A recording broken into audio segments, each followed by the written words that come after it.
Chers internautes de Seneweb TV, Seneweb.com et Seneweb Radio, c'est pour nous un plaisir de vous retrouver. Nous sommes présentement à Dubaï, donc vous l'aurez compris, c'est pour parler de l'Expo Dubaï 2020. Et sur ce plateau, nous sommes avec Dr Malick Diop, commissaire général du Sénégal à l'Expo Dubaï 2020, vice-président du comité directeur des commissaires généraux de l'Expo Dubaï 2020. Et directeur, c'est pour nous un plaisir d'avoir cet entretien avec vous.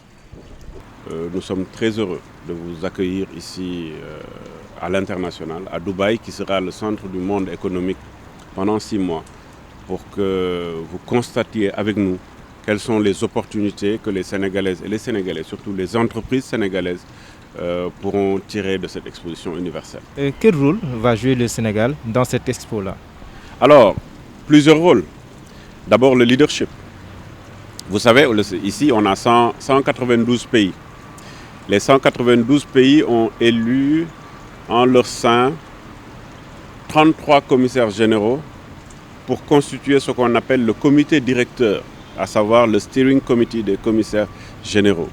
Et parmi ces 33 pays qui constituent le steering committee, les commissaires généraux ont choisi un pour qu'il soit le président du steering committee, et pour la première fois, ils ont choisi un pays africain qui va diriger, qui aura la vice-présidence du steering committee des 192 commissaires généraux.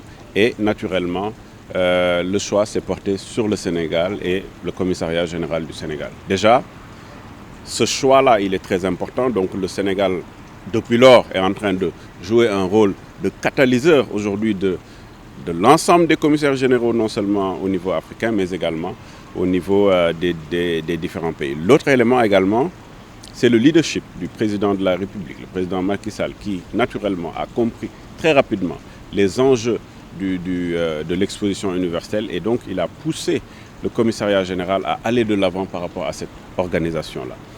Et ce qui va finir par le clou, à savoir le 13 octobre, le Sénégal a choisi très rapidement, dès le début, de célébrer sa journée nationale. Et cette journée nationale sera présidée par le chef de l'État, le président Macky Sall, qui va non seulement présider la cérémonie officielle, protocolaire, où il y aura également des aspects protocolaires, mais également des aspects culturels.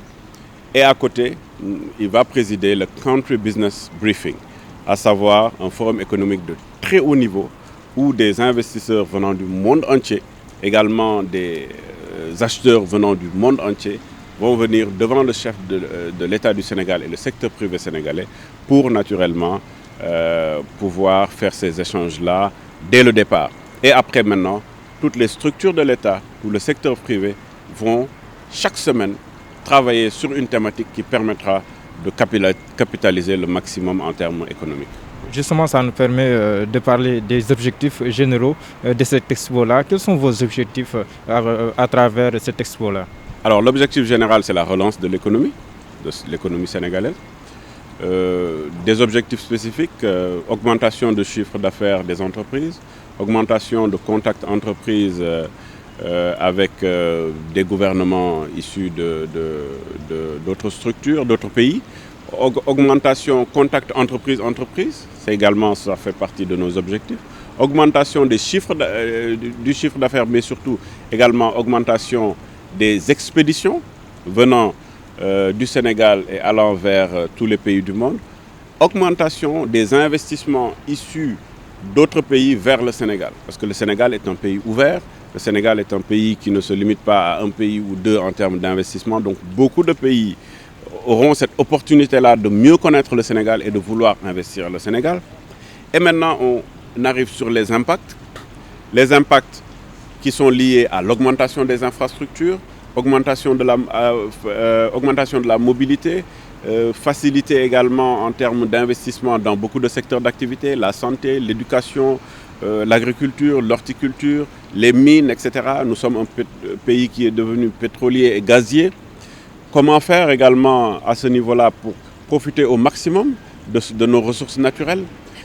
Et tous ces éléments-là seront des éléments qui permettront de relancer l'économie sénégalaise après la Covid-19. Faire des échanges également sur le plan sanitaire pour voir comment améliorer donc, ce que nous avions fait en termes de résilience sur la Covid-19, parler spécifiquement de la production de vaccins au Sénégal et beaucoup d'autres secteurs d'activité sur lesquels nous allons travailler. Nous viendrons également, nous sommes déjà ici avec des entreprises sénégalaises qui commencent à exposer dans différents secteurs d'activité et nous allons naturellement aller vers ces expositions, augmenter l'industrialisation du Sénégal et au finish, dans tout ça, augmenter le besoin en recrutement des entreprises sénégalaises.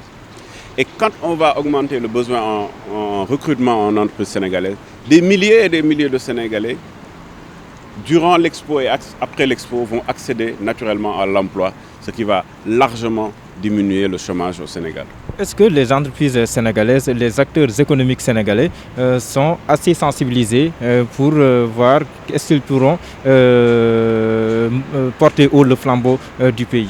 Ah oui, vous savez, nous avons fait une sélection drastique des entreprises exposantes et des visiteurs professionnels.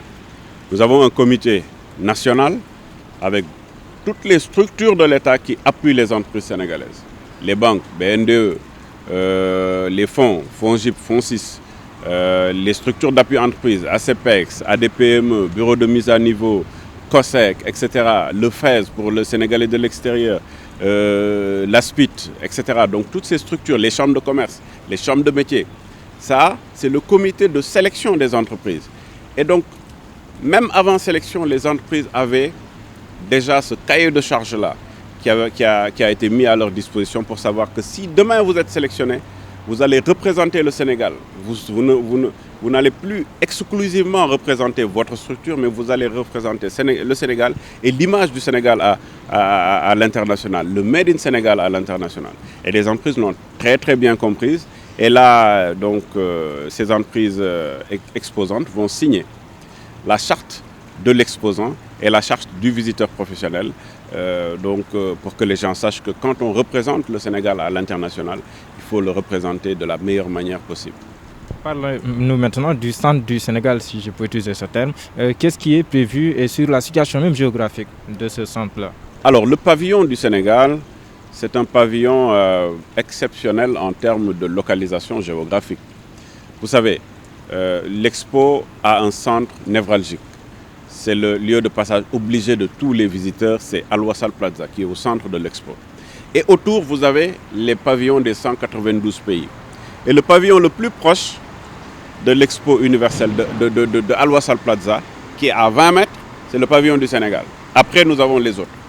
Que ce soit qu'il s'agisse de grands pays, qu'il s'agisse de pays émergents, qu'il s'agisse de pays en développement, tous les autres sont derrière le Sénégal. Donc ça, c'est extrêmement important dans le cadre de la localisation géographique. Maintenant, à l'intérieur du pavillon Sénégal, des éléments importants ressortent.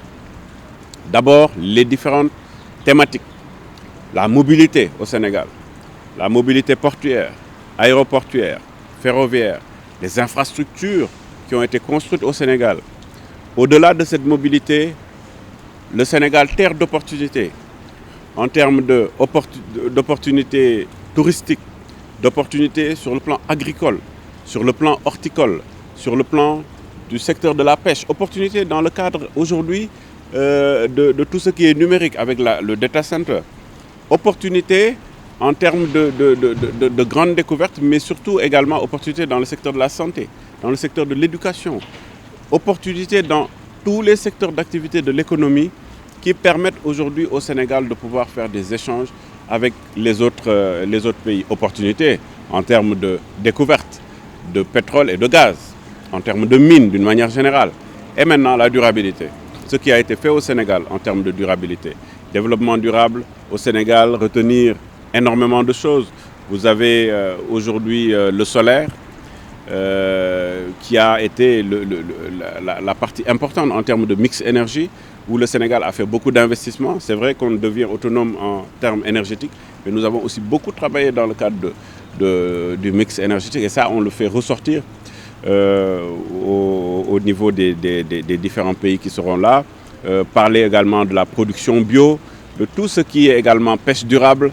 Donc la partie durabilité également sera une partie importante. Vous avez, quand vous rentrez au niveau du pavillon, vous verrez une maquette TER de 3D de dimension internationale.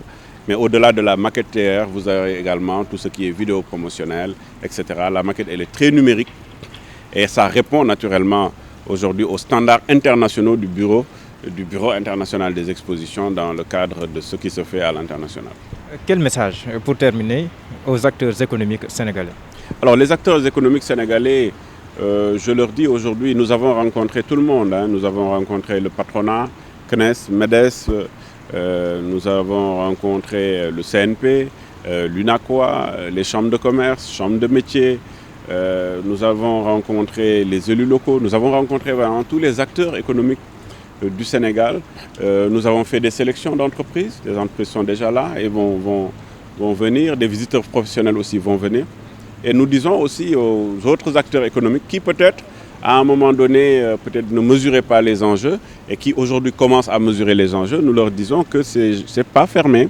Nous sommes là, le commissariat général est là et vraiment c'est un commissariat général ouvert à toutes les entreprises sénégalaises qui veulent venir à l'Expo avec beaucoup de facilité.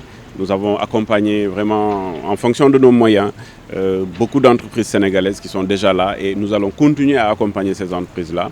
Et nous sommes ouverts, comme j'ai dit, rien n'est fermé.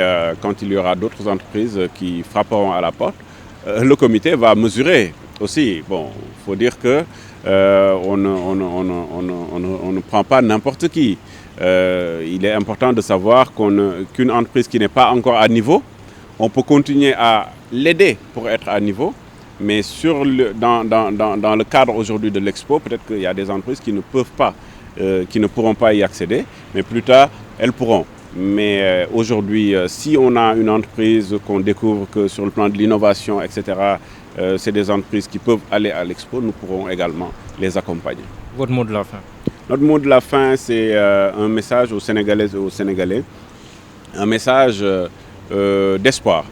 Vous savez, nous avons tous été très résilients lors de la période de Covid, avec au plus haut niveau, avec le président de la République qui s'est impliqué au plus haut niveau dans le cadre de la Covid, les acteurs de la santé.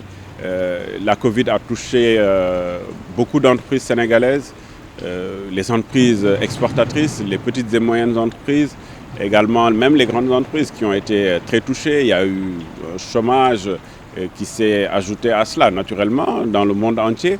Et aujourd'hui, on est dans une phase de relance économique. Et Dubaï sera le centre du monde. Donc cette relance économique sera un déclencheur. Et ce déclencheur-là demande l'implication de toutes les Sénégalaises et les Sénégalais. Je répète, le commissariat général à l'exposition est une structure nationale. Il n'appartient pas à l'ACEPEX, il n'appartient pas au ministère du Commerce, il appartient à tout le monde. Il appartient à toutes les Sénégalaises et les Sénégalais, à tous les départements ministériels, à tous les membres du secteur privé, même aux Sénégalaises et aux Sénégalais qui aujourd'hui ne sont pas dans l'entrepreneuriat et veulent entrer dans l'entrepreneuriat. Donc nous sommes vraiment ouverts et chacun et chacune doit se sentir impliqué dans cette Coupe du Monde économique pour que le Sénégal puisse gagner cette Coupe du Monde économique. C'est ça notre objectif. Je vous remercie.